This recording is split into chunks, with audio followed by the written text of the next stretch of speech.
fi daal di bàyyeekoo lan nga mën a seede ci moom. waaw li am solo mooy déjà lii di xew ni mu ngi taw. mooy barke yërmande te defe naa ni mag bu ñeme dëgg la mag bu bëgg askanam la mag bu bëgg njabootam la rawatina askanu lébu gi nga xam ne bokk na ci jaraaf di emblème culturel mais di emblème mu Sénégal national et international tey mu nekk lu am solo barke baa ngi ni def naa ni lii rek seede la ci suñu borom. voilà kon gis ngeen ko noonu yàlla ngi wàcc xéewal muy taw bi ñu jéem a déplacé wu rek ñu jéem a. taw bi xéewal la bàyyi ñu seere macha allah caméra yi. waaw pour caméra yi bañ acca ma ne ko lii dafa am solo yàlla si boppam mooy wanewaat martabaam mais lépp loo gis signe la te yàlla dafa ne maa ngi wax ak aji borom xel yi te ñun njort bu rafet rek la ñu mën a am ci moom ndax def naa ni ku xool ñi fi teew ñëpp muy kilifa diine yi muy kilifa aada yi muy kilifa administration mais muy mbokk yi ak dëkkandoo yi rafet na rafetlu nañ ko ndax tey de président de la république ba au dernier citoyen du Sénégal ñëpp teew nañ ci jëmm xëy na am na ñoo xam ne teewuñu waaye am na ñu leen teewal te loolu am na solo waaye lii di taw bi di wàcc yërmande la ndax ñu ngi doog a rob ñu rob ko ba pare yàlla wàcce yërmandeem malgré que tey température bi dafa xaw a tàng loolu mën nañ ci am njott bu rafet ñu koy ñaanal ndax jaraaf ñëpp xam nañu représentativité am si terre lébu bi mais si couche yëpp jaraaf bàyyiwul sport jaraaf bàyyiwul la couche culturelle bi mu bokk jaraaf bàyyiwul la couche associative bàyyiwul la couche bi nga xamante ne mooy santé bi bàyyiwul même sécurité bi ndax tey gis nga armée bi am na ñu ñëw teew gendarmerie am na ñu ñëw teew police am na ñu ñëw teew donc mën nañu wax ni jaraafu Sénégal la relation maam jaraaf sama dëkkandoo la woon def naa ni maak moom dëkk nañ presque 3 ans mu dëkk sama kaw ma dëkk ci suuf et dama koy tooñ toujours ndeysaan ma ne ko gara su ma gisee rek ma ne ko jaraaf amel nga ma ay ginaar de ndax dama doon jaay ginaar saa yu ñëwee rek mu ne ma Khoureyssi jox ma ci ginaar yi ba y a 2 semaines rek bi ma ko gisee ma ne ko jaraaf fayoo goom samay ginaar de ma ne ko may naa ko dama lay tooñ rek mais juste pour wax la rek oyof bi mu oyof ak cër bi ko yàlla jox malgré tout mu am humilité bokk ak ñëpp ki juddu démb ak ki fekkee moom dundam ñëpp la yemale li am solo mooy ñëpp gis nañ ko ci xeexu injustice yu baree bari rawatina li nga xamante ne mooy la terre yi nga xamante ne fii ci ginnaaw mi ngi leen ko doon xeexal ci njabootam mu nekk lu am solo ñu koy ñaanal yàlla yërëm ko yàlla yéexe ñu ñun ñi yàggal saraxam ci suñuy loxo ndax du nekk famille am maternelle wala paternelle wala bi nga xamante ne mooy biologique am mais famille wu Sénégal yëpp tey yor nañu njaalam yor nañu saraxam rawatina askanu Ndakaaru rawatina askanu Lébu bi nga xamante ne ñun ñëpp ci la ñu bokk ñuy ay doomam di ay sëtam ñuy ñaan yàlla xare ko àjjana suuf seddee ko malayka yërmande teeru ko ñu leen di gërëm yéen it ci liggéey bu am solo bi ngeen di def. ndax si feebar bi nga xamante ne sax ñi ngi naan moo ko yóbbu. est-ce que am nga si ay information yu ñu si mën a jox. déedéet même su ma ko amoon par le secret du corps médical nous n'avons pas le droit de divulguer li nga xamante ne mooy jàngoro yi nit. on meurt toujours de quelque chose kenn ku ci nekk dee bu ñëwee dee la waaye nag rawatina mu nekk loo xam ne yaramam dafa sutante woon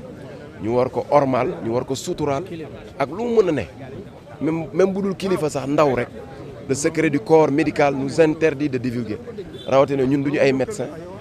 ay ndaw lañ ndaw yi Sénégal di liggéeyal suñu askan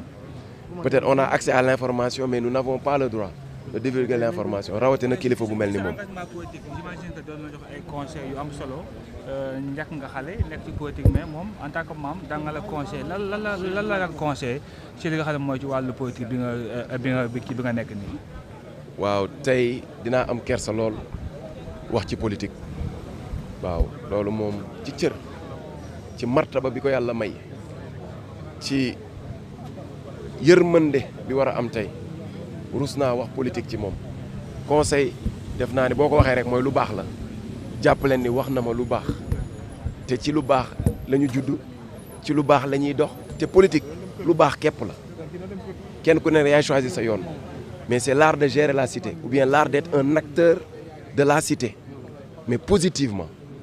nañu bàyyi ci loolu ba jamono bu doxee bu ñu dajawaatee incha allah moo xool ban la ci waa Feeling Dakar comme Dakaru la ñu dëkk Dakar dinañ wax ci politique incha allah. merci beaucoup monsieur Thiam Khoureychi kon merci beaucoup gis ngeen réaction bi nga xamante ni am na responsable politique à Ouakam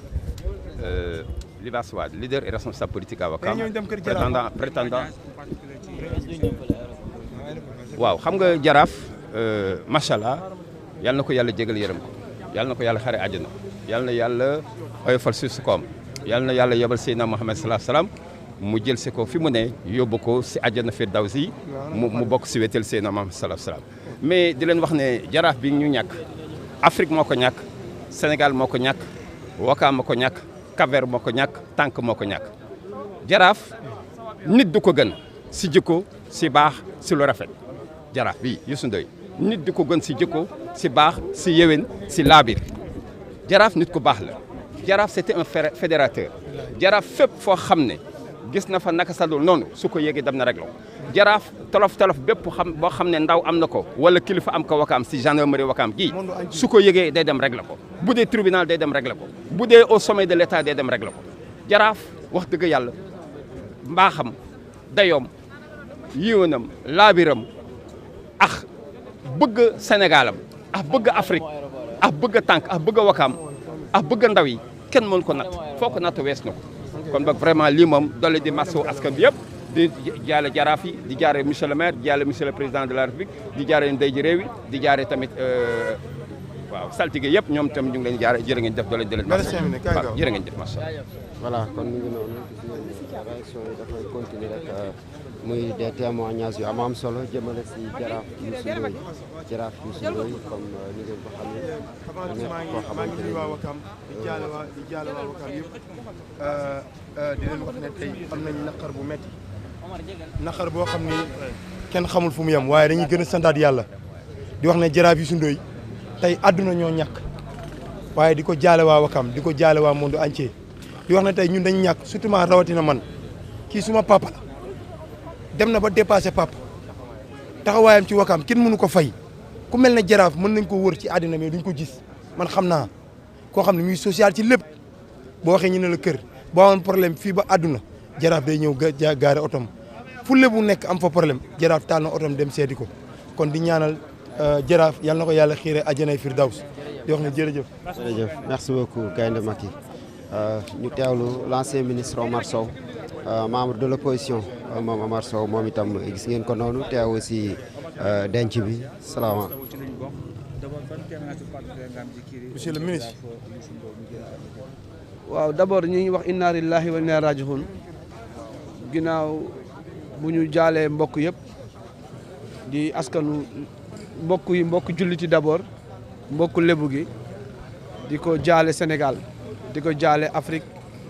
di ko jaale monde culturel bi yëpp di ko jaale umma bi yëpp lenn lu positif la ñuy retenir ci moom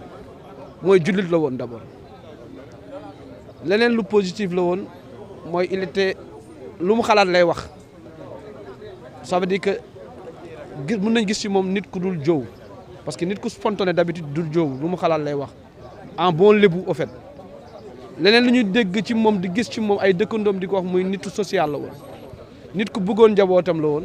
mais nit ku jege woon askanam la woon nit ku téye woon tradition am la woon parce que tradition dafa di loo xamante ne tey képp koo xam ne bàyyi na li mu doon def ñëw téye ko kooku dañ ko amel njukkal kooku monde bi da ko amel njukkal Sénégal da ko amel njukkal ñëpp ko amel njukkal ñun nag ñu nekkoon ci wetu le président Macky Sall man foofu laa ko xamee gis ko ci ay yëngatu yu bëri gis ko nit koo xamante ni tamit dëkk bi fu mu musaan a tàngee wala fu mu musaan a amee safaan ma daan na woote jàmm daan na bokk ci ñoon doon dox jàmm daan na bokk ci mën nañ ko woowee moom sage la woon donc tey ñàkk nañu benn sage ñàkk nañu benn mag mais ñàkk nañu aussi tamit koo xamante ne tamit ku doon def lu wàllu social la mais comme ay jullit lañu bu ñu nee inna lillahi wa inna ilayhi raji'un dañu xalaataat suñu borom delluwaat ci moom xam ne moom rek moo ñeme def lii ndaxte moo ñu sàkk saa yu ñu soxlaa dañuy yóbbu parce que bu ñuy sàkk tamit tàgguwuñu moo tax ñu ngi koy ñaanal yàlla yàlla na ko yàlla yërëm yàlla xaree ko àjjana yàlla na suuf sedd ci kawam te barkeem des ci njaboot gi te ay njabootam yàgg fi lool di ko ñaanal di woote waat rek ci état bi nañu gën a jàppale tey les autorités religieuses mais les autorités aussi coutumiers yi c'est important parce que ñoom ci gouvernement bi lañu bokk ci état lañu bokk parce que Sénégal am na nu muy doxee mooy on a un état religieux mais on a un état aussi boo xam ne la république mais état religieux bi ak état coutumier bi ak la république ñoom ñëpp ñooy ànd di dox parce que ñoom dañ leen soxla ce sont des régulateurs parce que am na lu ñu mun ci société bi état bi directement mënu ko société bi ñoom ñoo jege société bi ñooy waxtaan ak société bi ñooy en tout cas maa ngi koy jaalewaat waa Yoff waa Cambérène waa Wakam askanu Lebu yëpp wax dëgg yàlla maa ngi leen koy jaale dina yàlla na ko yàlla yërëm te xare ko àjjana